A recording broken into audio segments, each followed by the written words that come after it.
And that's my retirement start. The other thing that was very equal bad in United States, it was the life of the black American. My husband constantly reminds me, we are not American. This is not our country. Why are you doing all these things? I said, there is no barrier between people. The barrier is man-made. Women are women, men are men, black are black, white are white. My father didn't teach me that. My father said, free yourself, then go to free others. Now I did free myself. How? Only through education. Education, education, education is my voice to all young women. Without education, you can't get anywhere.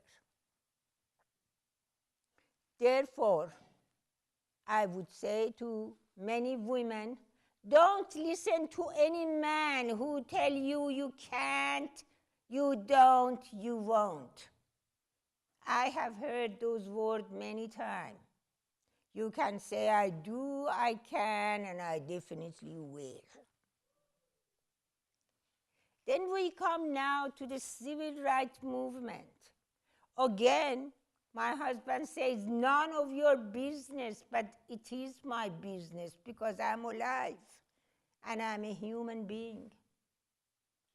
We went for one trip in 1950s, which I still was very young and not know anything, to the Florida. And I was sitting next to the pool, and my little boy, who was darker skinned than I have, and was sitting in the sun, and he was really looking black. And he was swimming in the pool. When I see that whistle come from the manager, get that nigger out of the water. I was looking to see there isn't any nigger in the water, it's my son. I was so furious about that I couldn't really hold on to myself. And at night we were going to see the Miami Beach, and we got into a bus, and I found out that the black sitting on the back and I'm sitting on the front, and I couldn't take it. I asked my husband, I'm going to get off the bus. Again, this is not our country. I said, you repeat that, I can't see that. I asked the driver to stop, and I got out, and my husband has no choice but follow me. And I went to the park, and I saw white only, fountain, water, white only, black only. I said, this is the United States of America, the land of liberty? My God! I haven't left Iran. That was not bad enough that I grew up with such a tyranny, and now I am confronting here? I can't be quiet. I came back and I joined civil rights movement. And the treatment of black, which I saw on the television, it gave me pain. I had lots of pain in me. How could they do that? Then Martin Luther King, he announced, it was one of his marches in the 60s, that he went to Oslo and he got the Peace Prize. And when he came back, he came back to Selma and had this march from Selma to Montgomery. Now I want to go. My husband was in Africa at that time. I have to go and march behind Martin Luther King. I have a wonderful housekeeper from Jamaica and loved my children. And her name was Blanche. And I said, Blanche, I want to go to Montgomery, go and walk behind Martin Luther King. She said, oh my God, don't do that. You may get killed. I said, if my father was alive, I am sure he was behind Martin Luther King. I am going. So she said, at least don't go alone. I have my cousin and her husband living in Montgomery. I will ask them to come to pick you up from airport and you will stay with them and then go with them. This is what I did. I just had the walking shoes and a pants with me and 2 sweaters, and I went there. And I saw Andrea Black, that was her name, was waiting for me at the airport. And I went to their home. They were very poor. He was a truck driver, and Andrea was going to the white people's house to iron. They have 2 little boys around the age of my children. They gave me a room, a small room behind the kitchen. Had no adoration on it except they were very religious. They were Baptist and they have a cross of Christ. I stayed with that family and I felt very much at home with them. And they all get together for the dinner, which was cooked by Andrea, and they've been praying for the peaceful march tomorrow and thank me for being with them. And the next day we got up at 5 in the morning and went to Baptist church, and we got to the buses and I sit with them and we went to Selma. I never forget when Martin Luther King came. That was the first time I can see him in person. What a wonderful man he was. And he said, all of you go home. It's my destiny. I like to be killed and not to live in lies. You all go home, and nobody moved. We were probably 25,000 people.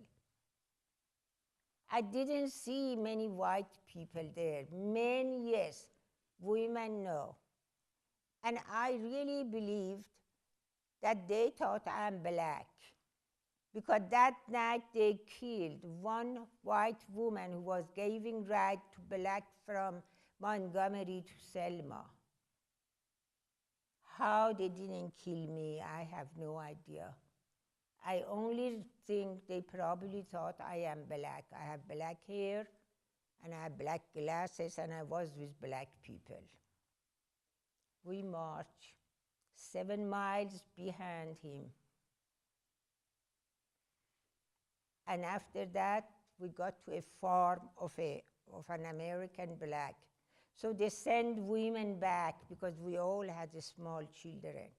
We went back to Selma, the men slept there, and the rest of the march, I saw it on television, and they went right on the step of the government, and Wallace was the governor there, and Martin Luther King gave his speech.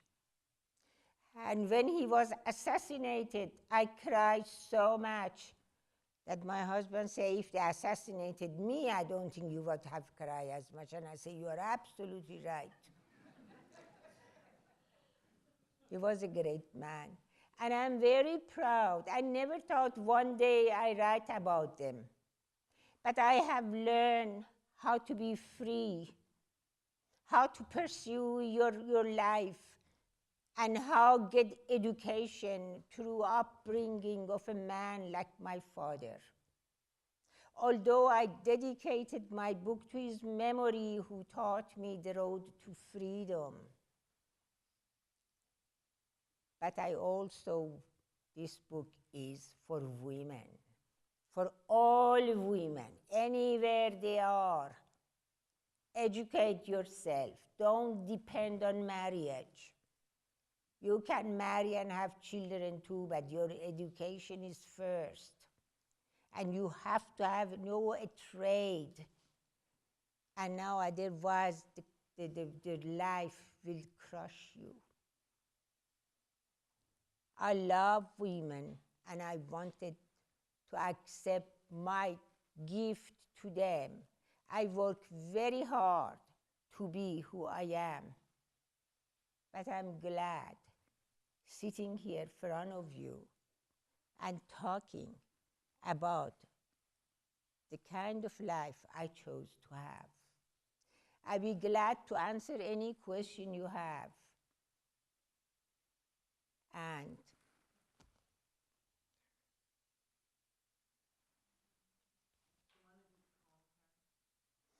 yes, that is a very good idea.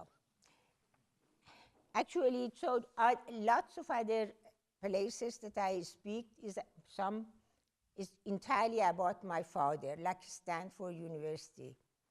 But today we're celebrating women, and that's why I do. I only chose a 5 line of a poem my husband my father wrote in 1925. You can imagine how progressive he was. I'm going to read it to you in Persian. I want you to see and feel the musicality of the language of poetry. And then Roxana are going to read the translation of it. There are 22 of my father's poems have been translated into this book. This is the first time that he is introduced to United States. As my publisher is here, Cash, Paul Cash told me, yes, my father was part of Martin Luther King, Mandela, Gandhi.